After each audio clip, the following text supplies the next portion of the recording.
사도행전 20장 17절 말씀부터 35절 말씀까지 교독하겠습니다.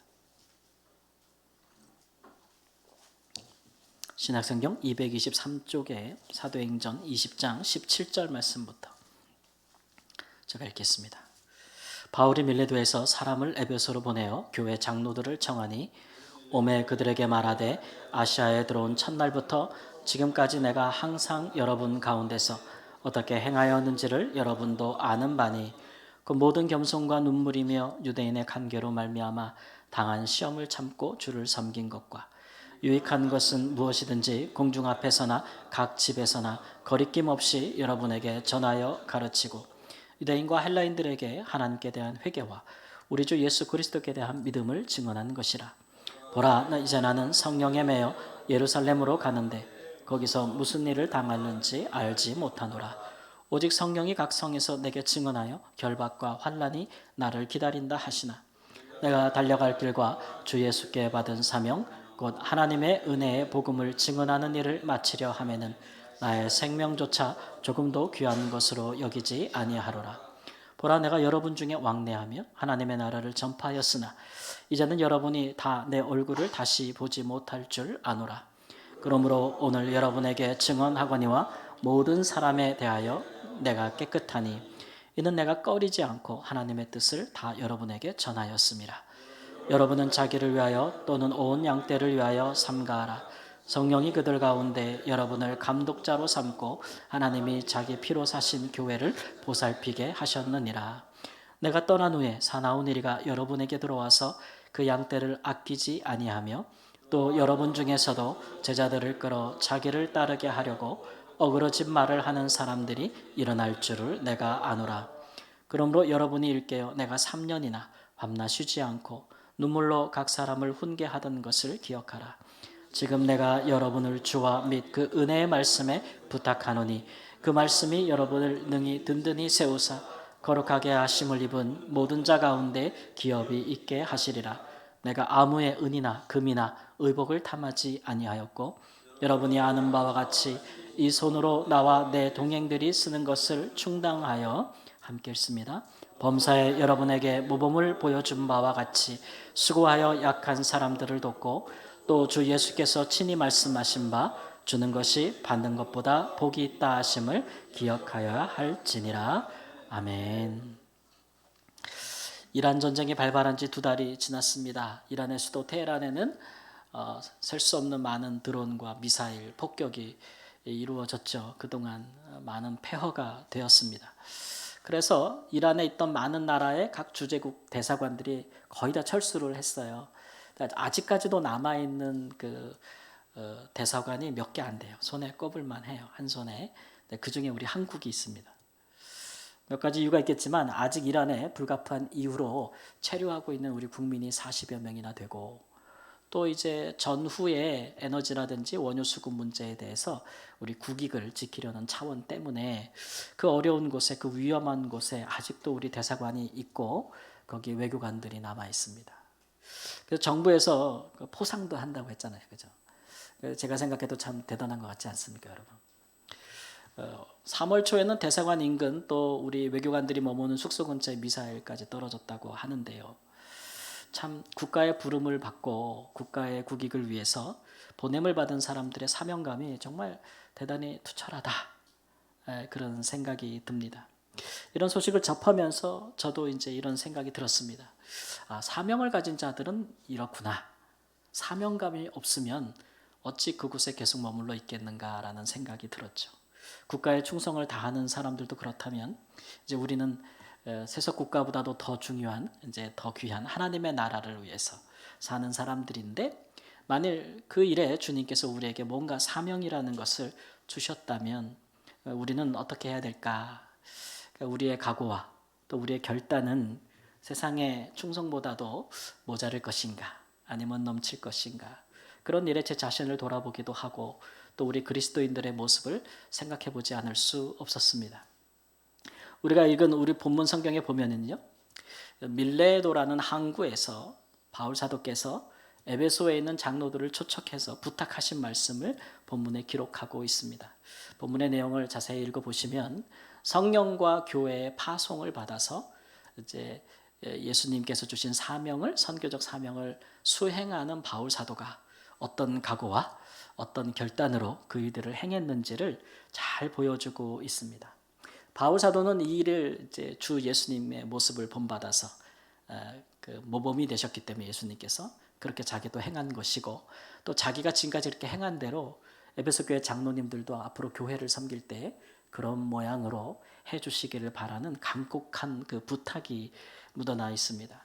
그래서 우리는 이 시간에 주 예수께 사명을 받은 자들, 즉 그리스도인들은 삶의 자세에 있어서 어떤 각오와 결단을 가지고 살아가야 하는지에 대해서 한번 살펴보겠습니다.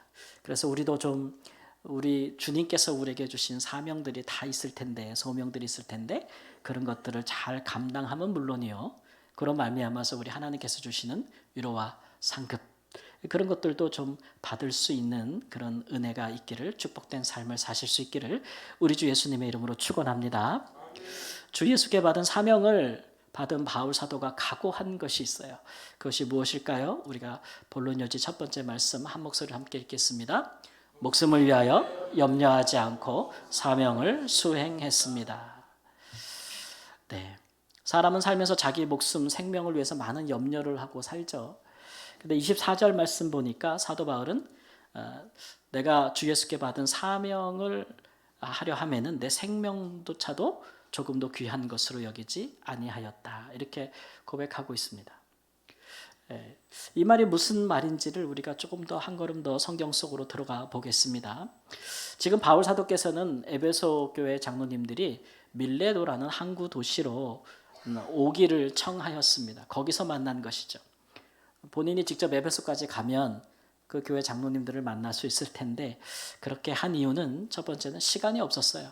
이제 오순절이 다가오고 있고 그 안에 바울 사도는 빨리 예루살렘까지 이동하고 싶었는데 항구에서 에베소까지 가려면 내륙으로 며칠을 더 소비해야 되고 왕복을 따지자면 기한 내 예루살렘에 갈 수 없었기 때문에 장로님들이 좀 나와주셔라, 이렇게 이제 부탁을 드렸고, 두 번째는 유대인들의 관계 때문입니다.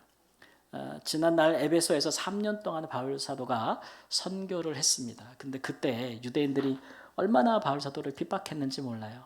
심지어는 암살하려고 하는 시도도 꽤 여러 번 있었기 때문에 거기에 들어갔다가 자칫 그런 일에 또 휘말리게 되면 지금 내가 해야 되는 일을 하지 못할까 봐 장로님들께 정중히 청해서 밀레도에서 회동을 가지게 된 것입니다.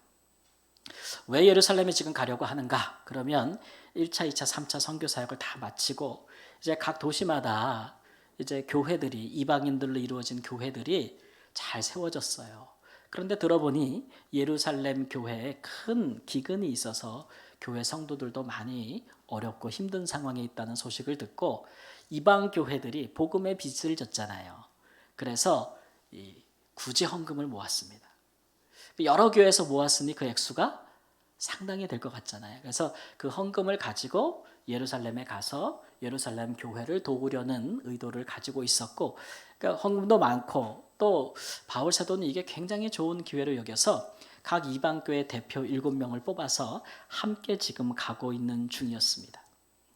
그런데 이번 예루살렘 방문에는요, 중간에 들리는 곳마다 기도하는 사람들이 말하기를 이번 예루살렘에 가시면 큰 환난을 당할 것입니다.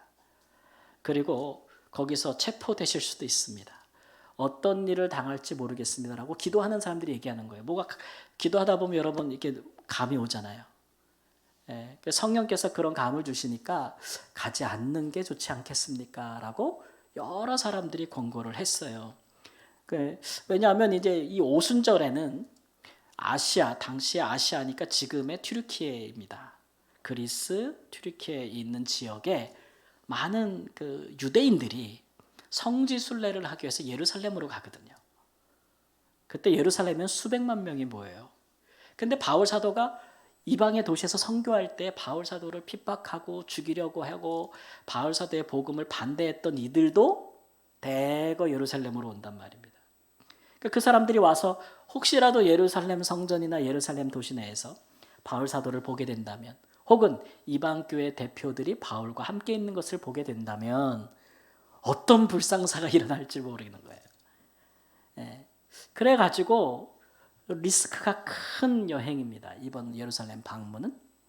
그럼에도 불구하고 이 교회적 선교적 관점에서 보면 바울 사도는 이번 방문을 결코 포기할 수가 없어요. 그동안 수십 년 동안 이방인의 사도로서 이방 도시에 복음을 전했고 많은 이방인들이 그리스도인들이 되어서 교회를 세우면서 든든히 섰는데 이 유대인들과 이방인들이 모두 다 그리스도 안에서 하나가 된다는 거, 한 복음을 듣고 한 믿음 안에서 한 몸같이 한 교회가 되고 동일한 구원을 받았다는 것, 같은 교회라는 것을 보여줄 수 있는 아주 중요한 기회인 거예요. 포기할 수가 없는 거예요. 그래서 각오를 한 것이죠. 주 예수께 이방인의 사도로 부르심을 받아가지고 선교를 하였는데 이제 그 선교의 열매를 가지고 예루살렘에 가서 보이고 자기의 사명의 완성을 드러낼 수 있는 가장 중요한 무대. 위험이 너무 컸지만 그러나 이 일에 내가 내 생명조차도 조금도 귀한 것으로 여기지 않겠다라는 각오로서 지금 가고 있는 것입니다. 실제로 우리가 사도행전 20장 이후로 쭉 읽어보면 그 이후로 어떤 일이 일어났는지 여러분 익히 알고 계실 겁니다. 바울 사도가 이방교회 대표들과 함께 예루살렘에 갔을 때 아시아에서 온 유대인들이 그를 잡고 죽이려고 폭동을 일으키고 예루살렘에서 폭동이 일어나니까 또 로마 군대가 개입해가지고 바울을 체포하고 유대인들, 제사장들 이런 사람들이 바울을 또 당국에 고발하고 그래가지고 또 재판을 받고 또 암살하려고 노중에 여러 번 시도를 하고 결국 이제 로마로 압송된까지 그 모든 것들이 뒤에 기록이 되어 있거든요. 그러니까 바울 사도가 이 일에 죽지는 않았지만 죽음에 비할 만한 많은 고난을 받았습니다. 그런데도 압송당하면서 가는 곳마다 재판이 열리는데 그 재판을 하는 왕들과 총독들에게 자기를 변론할 기회를 삼아서 하나님의 복음을 전하고 이런 모습들을 되게 보게 돼요. 그래서 이 사람은 진짜 대단한 각오를 했구나. 자기에게 주어진 사명, 곧 이방인의 사도, 이방인들에게 예수 그리스도의 복음을 전하는 데 있어서는 이분이 그보다 자기에게 주어진 것보다 더 앞선 것들이 없는 거예요. 심지어는 자기 목숨조차도. 어떤 식으로 전했냐 하니까 우리가 읽은 본문에 보니까 똑같은 단어를 두 가지로 번역을 했는데 우리말이 참 재밌어요. 하나는 거리낌이 없이 복음을 전했다 이렇게 돼 있어요. 또 다른 구절에는 꺼리지 않고 복음을 전했다. 누가 번역을 했는지 하여튼간 똑같은 헬라어 단어를 거리낌이 없이 한 번은 또 꺼리지 않고 복음을 전했다 이렇게 이야기하고 있습니다. 바울 사도가 자기 목숨에 대한 염려를 하나님께 맡긴 거예요. 그러고 나니까 꺼리지 않고 거리낌 없이 복음을 전했다는 겁니다. 이 말의 의미는 정확히 어떨 때 쓰는 얘기냐면은 우리 한자성어로 말하면은 임전무태입니다. 무슨 말인지 아시겠죠? 전쟁터에 나가서 싸우는데 결코 뒤로 물러서지 않는 겁니다. 그런 자세를 의미하는 거죠. 퇴각하거나 물러서지 않는 것. 하나님이 나를 어디에 두시든 누구 앞에 두시든 상황이 어떠하든지 간에 나는 지금 복음을 전한다는 거예요. 그 사람에게, 그 장소에서, 그 상황에도 불구하고 서슴지 않고 그런 일을 했다는 거예요. 모든 사람들에게. 그래서 하는 말이 내가 모든 사람의 피에 대해 내가 깨끗하다. 이 말은 누굴 죽이고 안 죽이고 했다는 얘기가 아니고 내가 하나님이 복음을 전하라고 하신 곳에서 전하라 하신 사람들에게 어떤 상황임을 보고 스스로 안 하거나 그러지 않고 모든 사람에게 복음을 전했기 때문에 나는 그것에 대해서 하나님 앞에 깨끗하다라고 이제 이야기를 하고 있는 겁니다. 정말 대단한 사명감이고 과거죠. 여러분 사람이 목숨이 몇 개라도 됩니까? 한 3개 정도 되면은 한두 번은 그렇게 쓰기도 하고 마지막 하나는 우리 게임하다 보면 그러잖아요. 생명 한 3개는 주잖아. 그러면 그렇겠는데 하나밖에 없는데 어찌 그럴 수 있을까라는 생각이 들지 않습니까? 이 말씀은 자기 목숨을 그냥 뭐 하찮게 여겼다 이런 얘기가 아니고 자기의 생사 여부를 하나님의 손에 맡겼다는 겁니다. 맡겼다. 그러니까 어차피 생명은 하나님께 달린 거 아닙니까, 여러분? 우리가 언제 어디서 어떻게 주님의 부름을 받으실지 이 중에 아는 이가 있습니까? 아무도 없습니다. 이게 우리가 사지지만 우리는 생명의 소유자, 주인은 아니라는 거죠.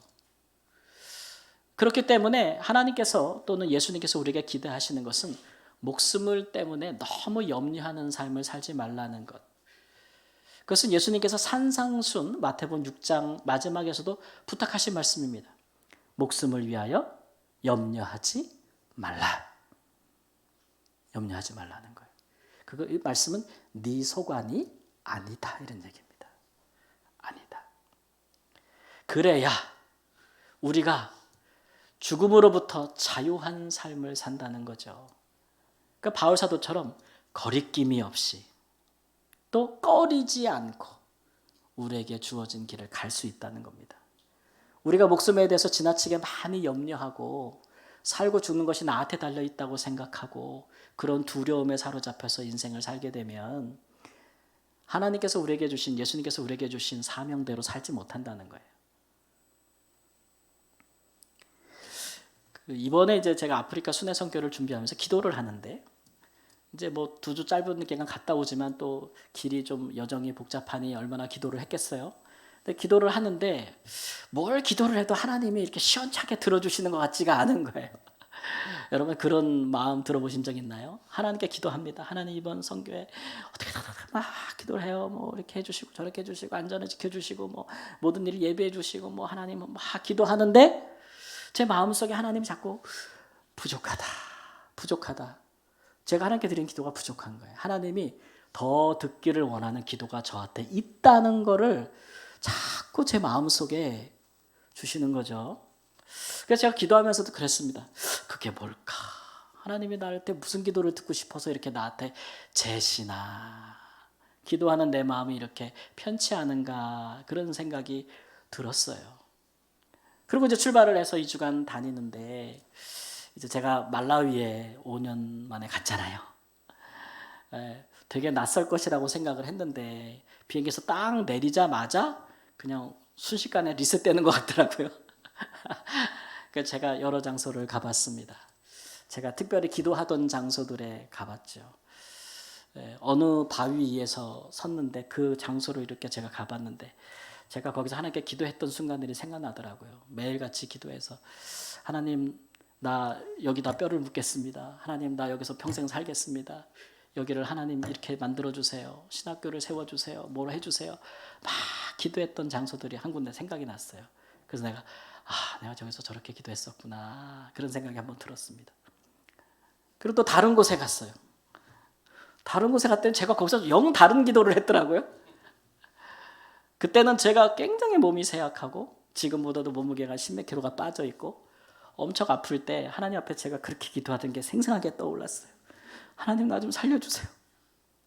나 좀 빼내주세요. 나 죽을 것 같아요. 막 그렇게 기도했던 것도 막 떠오르는 거예요.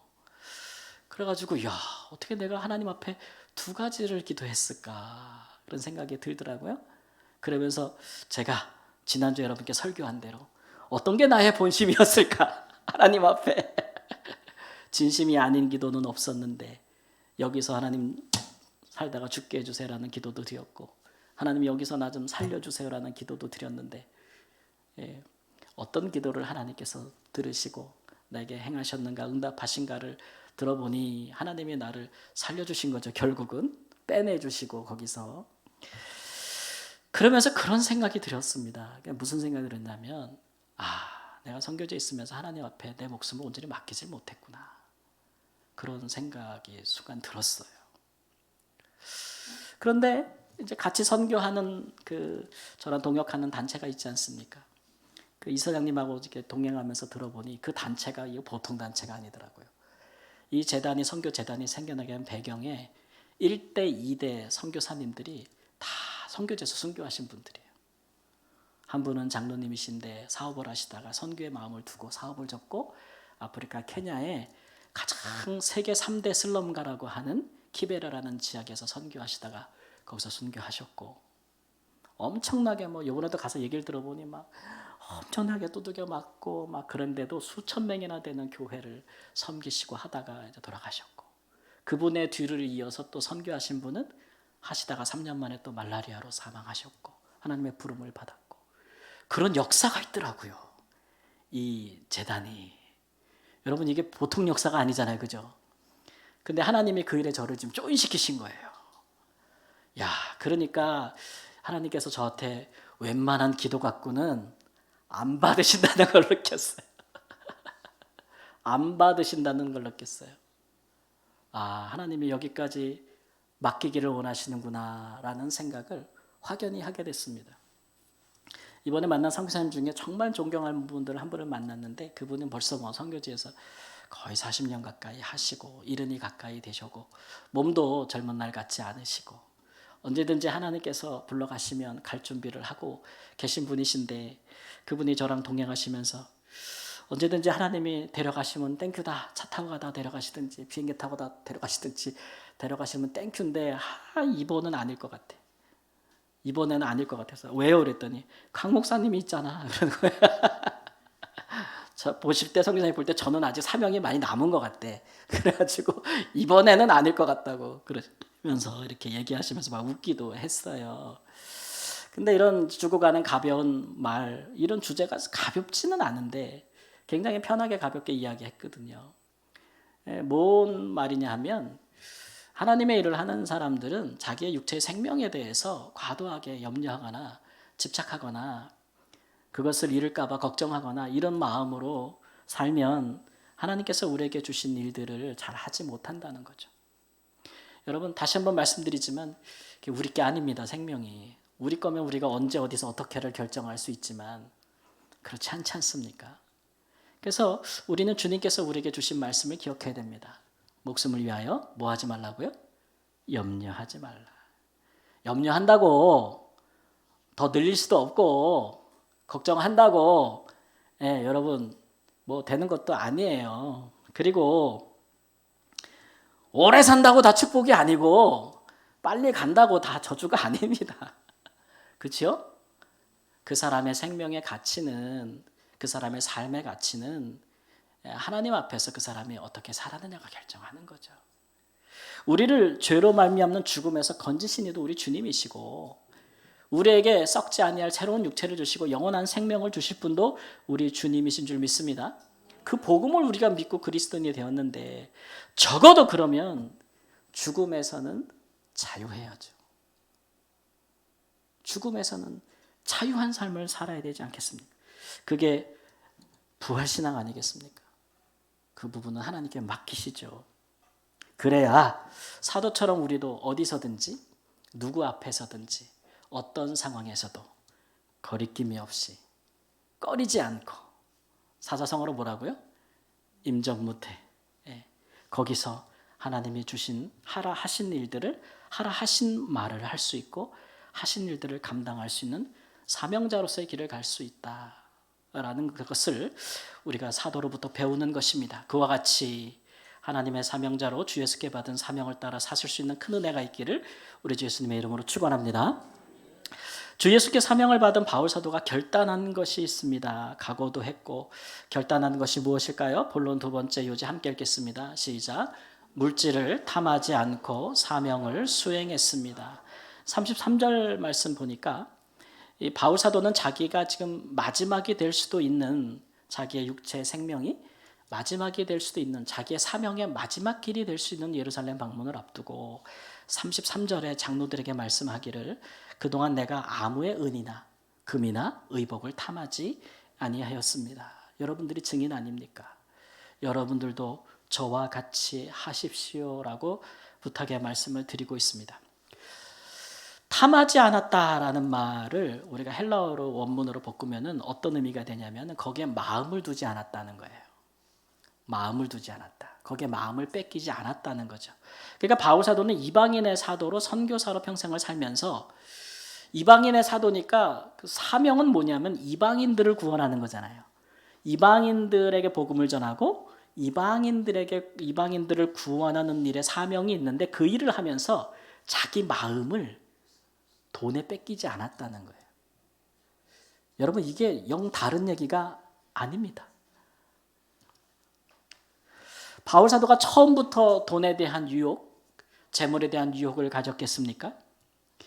선교사를 하다 보면 아무것도 없이 시작을 하지만 뜻을 같이 하는 사람들이 모이게 되고 여러 도시에 교회를 세우게 되고 그러면 교회가 후원하기 시작하고 후원자들이 생겨나기 시작하고 동역자들이 생기기 시작하고 그렇죠?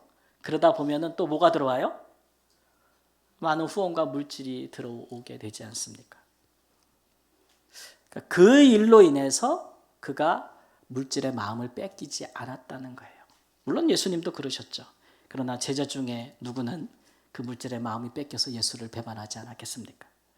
이렇게 재물은 물질의 마음을 두면 예수님께 사명을 받은 사람이 그 사명을 포기하거나 곁길로 가거나 사명에 위배되는 일들을 하기 십상입니다. 이런 일들이 여러분 많이 일어난다는 것을 알고 있지 않습니까? 입으로는 무엇 때문이다 거룩한 명분을 내세우고 목적을 내세우고 나는 이런 일에 사명이 있다고 얘기하지만 이제 선거철이 또 다가오네. 그럼 뭐 다 왜 나서는 거예요? 왜 자꾸 되고 싶어 하는 거예요? 사람들이 돈 때문에 되고 싶어 한다는 사람은 아무도 없어. 다 누구를 위해서 한대? 국민을 위해서 한대. 얼마나 행복한지 몰라. 근데 보궐선거 자리는 왜 이렇게 많이 나는 거예요? 예. 그게 이제 명분인데 사실은 그것들을 끝까지 지켜주시면 참 고맙겠죠. 근데 그렇게 가다가 많이 넘어지는 사람들, 타락하는 사람들 보면 다 뭐 때문에 그럽니까? 다 돈 때문입니다. 다 돈 때문입니다. 거기에 마음을 빼앗기기 때문에 그런 거죠. 그래서 바울 사도는 자기가 결단을 한 거예요. 돈에 마음을 두지 않으려고. 그래서 어떻게 했냐 그러면 내 손으로 나와 내 동행들이 쓰는 것을 충당하겠다라는 선교의 원칙을 세운 겁니다. 예. 모든 것을 다 충당한다는 의미는 아니에요. 동역자들도 많으니까. 그러나 선교 후원을 받아도 그 후원이 넉넉지 않으니 부족한 부분들을 내가 직접 일을 해서 하겠다라는 자비량의 원칙을 세웠다는 겁니다. 이 원칙 때문에 바울 사도가 하신 그 선교의 특징들이 성경에 나와요. 그 중에 첫 번째가 뭐냐면은 복음을 돈벌이 수단으로 여기지 않았습니다. 당시에 헬라의 많은 그 선생님들, 교사들, 철학자들은요, 강당이나 회당에서 무언가를 사람들에게 가르치거나 지식을 전하거나 새로운 종교를 설파하면 그 대가로 뭘 받았냐면은 돈을 받을 수 있는 권리가 있었어요. 근데 바울 사도는 그렇게 하지 않았습니다. 값없이 복음을 전했어요. 필요한 것이 있으면 자기가 일을 해서 충당한 거죠. 복음은 값없이 전해야 된다는 성경의 원칙을 가지고 있었습니다. 선교의 원칙을. 고린도전서 9장 16절 말씀 함께 읽겠습니다. 내가 복음을 전할지라도 자랑할 것이 없으면 내가 부득불 할 일임이라. 만일 복음을 전하지 않으면 내게 화가 있을 것이로다. 복음을 전하는 일을 자랑으로 삼지 않았다는 거예요. 왜냐하면 예수께서 나한테 하라고 사명 주신 일이고 하면 내게 유익이지만 하지 않으면 내게 화로다. 사명이니까 사명 감당해야 되잖아요. 그래서 값없이 이 일을 잘 감당했다고 이야기를 하고 있고 두 번째 선교의 원칙을 보니까 오늘 말씀 마지막에도 나오는데요. 받는 것보다 주는 것을 복으로 여겼다. 따라해보세요. 받는 것보다 주는 것을 복으로 여겼다. 예, 우리가 온전한 관계, 특히 사랑과 섬김의 관계를 이루려면 주기도 하고 받기도 해야 됩니다, 여러분. 일방적인 관계는 이게 온전한 관계가 될 수가 없어요. 그러니까 내가 주기도 하지만 또 받기도 했는데 어떤 분들은 되게 주려고만 하고 받는 거는 아주 사색을 띠는 분들이 있는데 받는 것도 잘 받으셔야 됩니다. 자녀들한테도 좀 받으세요. 아멘 안 하네? 자녀들한테도 좀 받으세요. 그래야 자녀들이 온전해집니다. 자녀들 주기만 하면 자녀들 망쳐요. 부모는 주는 사람이라고만 생각하게끔 여러분 교육하지 마십시오. 어리석은 교육 방법입니다. 자녀들에게도 받기도 하십시오. 중요한 거거든요. 그래서 근데 또 어떤 분들은 또 받는 것만 좋아해. 또 주는 건 안 해. 그럼 더 나빠. 받기도 잘 받고 주는 것도 잘 줘야 되는데 바울 사도의 원칙은 뭐냐 하면 받는 것보다 더 주는 것을 원칙으로 삼았다는 거예요. 그게 중요한 겁니다. 왜냐하면 예수님께서 친히 말씀하셨다라고 이야기했어요. 바울 사도가 이렇게 주는 것이 받는 것보다 복이 있다 하신 이 말씀을 바울 사도가 직접 예수님께 들었는지 아니면 들은 자들에게 전해 들었는지는 모르겠어요. 그리고 이 말씀은 사복음서 어디에도 나오지 않아요. 그러니까 기록되어 있는 말씀은 아니라는 것인데 분명한 것은 이가 사도행전에서 이렇게 기록한 것은 당시의 모든 교회가 복음서에 기록되어 있지 않지만 이 말씀을 예수님이 친히 하신 말씀으로 알고 있었다는 거예요. 여러분 복음서가 예수님이 하신 모든 말씀을 다 기록해 놓지는 않았습니다. 그러니까 우리가 찬송을 부르잖아요. 하늘을 두루마리 삼고 바다를 먹물 삼아도 안 된다. 다 기록한 건 아니기 때문에. 근데 그 중에 이러한 말씀이 있어서 이 말씀을 바울 사도가 선교의 원칙으로 삼았다. 그래서 누구든지 주 예수께 받은 사명을 감당하려고 하는 사람들은 이 말씀을 아마 예수님께서 그런 정황에서 하신 말씀인가 봐요. 받는 것보다 주는 것이 복이 있다고 여기고 행하라 라는 것들을 말씀하신 것을 실천했습니다. 그래서 바울 사도는 받는 것보다 주는 것을 좋아했죠. 근데 내가 없으면 일을 해서라도 동역자들과 심지어 약한 사람들을 돕는 일에 구제하는 일에 직접 번 돈으로 했다는 겁니다. 바울 사도가 주되게 한 일은 천막 만드는 일이었죠. 당시 로마에서는 굉장히 여행하는 일들이 많아서 천막에 수요가 많았고 그래서 아무래도 천이나 가죽으로서 튼튼한 천막 만드는 일을 이분이 하셨으니까 오늘날로 말하면 약간 가죽 세공업 같은 기술을 갖고 있었던 것으로 그렇게 보입니다. 그러니까 이런 일을 하는 사람들은 손이 부드럽고 예쁘고 그럴까요? 거칠고 굉장히 굳은 살이 많이 배기지 않았을까 생각하고 또 가죽을 다루는 사람들은 또 그 냄새가 있잖아요. 그죠? 동물들의 가죽 냄새 그런 것들이 아마 늘 몸에 배어 있었을 거예요. 이 사도에게는. 선교하기도 힘든데 이런 고된 노동을 겸하여 그가 한 것은 이런 원칙 때문입니다. 내가 재물에 내 마음을 두지 않겠다라는 것들을 위해서 자기 마치 그 생명줄처럼 여기고 실천한 거예요. 사람의 마음을 어떻게 붙잡겠습니까? 그래서 정말 노력한 것이죠.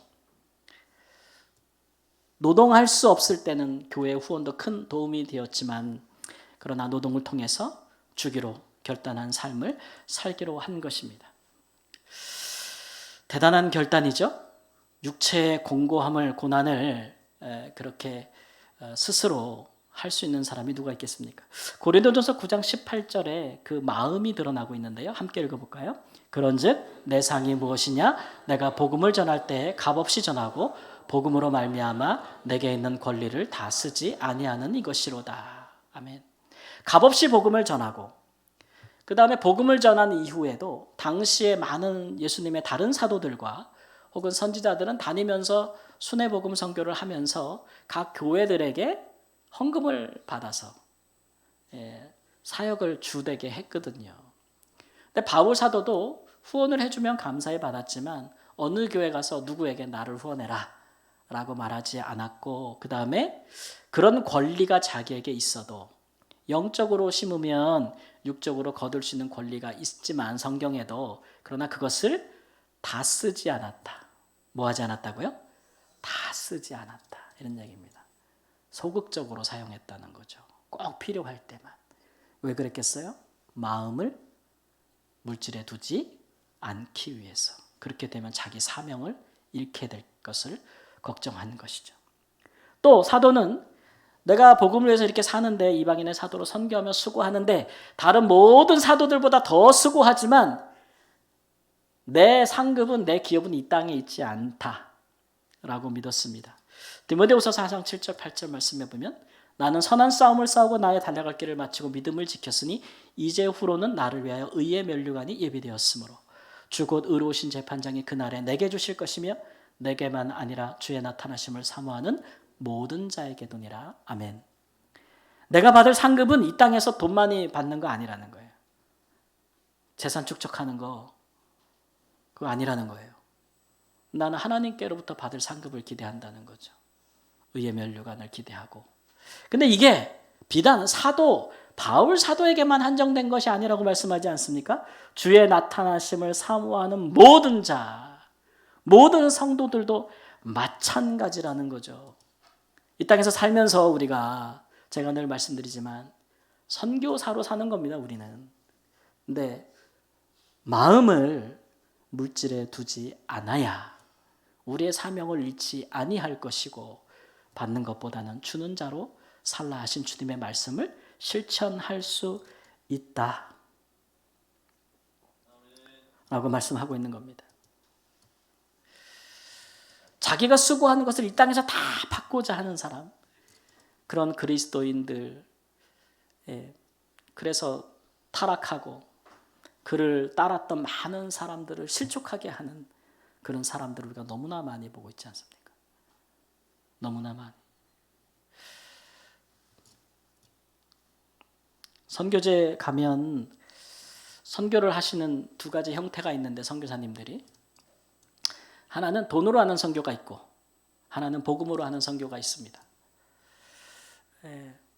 돈으로 선교하시는 선교사님은 돈이 없으면, 후원금이 없으면 아무것도 하지 않습니다. 돈이 없는데 뭘 해요? 아무것도 하지 않습니다. 그러나 복음으로 선교하시는 선교사님들은 있으나 없으나 어디서든지 누구에게든지 복음을 전합니다. 어디에 사람이 많겠습니까? 돈으로 선교하는 선교사님에게 사람이 많겠습니까? 복음으로 선교하는 선교사님에게 사람이 많겠습니까? 네? 돈으로 하는데 훨씬 많아요. 돈으로 하면 먹을 것도 주죠, 입을 것도 주죠, 필요한 것도 주죠, 공부도 시켜주죠. 훨씬 많은 사람들이 모이죠. 그러나 오병이어 역사를 우리가 보듯이 그 중에서 하나님의 주시는 생명의 말씀을 귀히 여겨 남아있는 자들은 적습니다. 흩어지기 마련이죠. 어떤 사람이 그 마음을 물질에 두느냐, 하나님께 두고 있느냐, 어떻게 살아가고 있느냐를 알 수 있는 가장 좋은 방법은 한 가지밖에 없습니다. 물질이 없을 때 그 사람이 하는 행동을 보면 돼요. 물질이 없을 때 그 사람은 어떻게 사는가를 보면 그 사람 마음이 물질에 있는지 알 수 있고, 선교사도 그래요. 후원이 있을 때 없을 때 그 사람의 진짜 모습이 드러나는데 비단 선교사만 그러겠습니까? 우리도 다 마찬가지입니다. 우리가 무엇에 마음을 두고 무엇을 기대하면서 교회 나오고 신앙생활하고 있는지 하나님이 그런 일들에 결코 속지 않으십니다. 지난주인가요? 뉴스 중에서 안타까운 소식이 있던데, 경기도 한 도시에 그 아파트가 불이 났죠.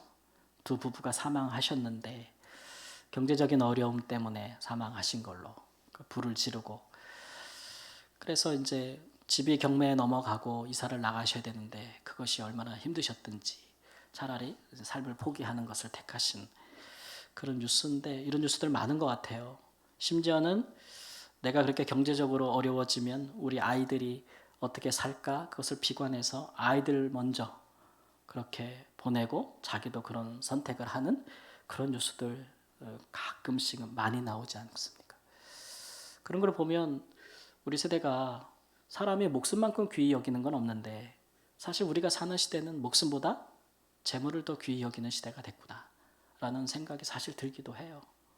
사람이 자기 목숨보다 중히 여기는 게 없는데 돈이 없으면 목숨도 버릴 수 있는 그런 시대, 우리가 그렇게 돈이 왕노릇하는 시대에 우리가 살고 있지 않나라는 그런 섬뜩한 생각이 들기도 합니다. 어떤 사람이 어디서 태어났는지, 누구 밑에 태어났는지 이런 걸 보면서, 혹은 그 아이가 공부하는 모습을 보면서 그 아이가 직장을 다니고 결혼하고 자녀를 낳고 하는 모든 인생의 중요한 여정들을 다 돈으로 보는 거예요. 애들이 공부하는 것도 돈 벌기 위해서, 결혼하는 것도 돈 많은 사람하고. 애가 뭐 태어나면 그 집 부모가 어떤 사람인지 다 뭐든지 직장을 다니면 하나님께로부터 소명이라는 것은 전혀 생각이 없고 얼마 받니? 연봉 얼마 받니? 이런 관점에서만 판단하고 이런 것들이 다 인생의 목적이 되면 그야말로 정말 돈이 우상인 것 아니겠습니까? 우리 그리스도인들은 주 예수께 사명을 받은 사람들은 그러므로 물질에서 자유해야 되는 줄 믿습니다. 돈에 마음을 두면 사명을 잃습니다. 내가 필요한 것이 있는데 그 필요한 것을 하나님이 오늘 내게 쓸 것이 있으면 자족하는 마음이 있었으면 좋겠습니다. 또 우리가 얼마가 있든 또 얼만큼 벌든 혹은 벌지 못하든 우리가 사도처럼 좀 결단할 필요가 있습니다. 내 마음을 물질에 두지 않겠다. 예수님께서 누가복음 12장 21절에 하신 말씀처럼 자기를 위하여 재물을 쌓아두고 하나님께 대하여 부요하지 못한 자는 이와 같다. 그게 어리석은 부자 이야기가 아니겠습니까? 우리는 하나님께 대하여 부요한 삶을 살 수 있기를 우리 주 예수님의 이름으로 축원합니다. 우리는 주 예수께 사명을 받은 그리스도인들이고 우리의 기업은 하나님 나라에 있고 이 땅에 있지 않으심을 믿고 그렇게 받기보다는 주는 자로 우리 마음을 하나님께 둔 자로 살아갈 수 있기를 우리 주 예수님의 이름으로 축원합니다. 사랑하는 성도 여러분, 그리스도인으로서 살기 위한 각오와 결단이 필요한 시기입니다. 주 예수께 받은 사명자로서 목숨과 물질의 자유한 자로서 사실 수 있기를 우리 주 예수님의 이름으로 축원합니다. 기도하겠습니다. 주님, 우리의 마음을 어디에 두었는지 주께서 아십니다. 우리 마음을 주께 두고 주께서 우리에게 상속하실 영원한 나라에 두는 자로 살게 하여 주옵소서. 하나님, 우리에게 주께서 주신 부르심과 또 보내신 사명보다 귀한 것이 있겠습니까? 우리의 목숨도 여기에 달려있고 우리의 삶도 주께서 이곳으로 인도하여 주시니 마음을 한탄한 데 두지 아니하고 주의 부르심과 보내심에 두게 하여 주옵소서. 그러므로 하나님, 목숨에 또 물질에 자유하여 얼매이지 아니하고 종노릇하지 아니하고 얼마든지 주 안에서 주께서 주시는 대로 거리낌이 없이 꺼리지 아니하고 살아갈 수 있는 하나님의 사람이 되게 하여 주옵소서. 존귀하신 우리 주 예수님의 이름으로 기도합니다. 아멘.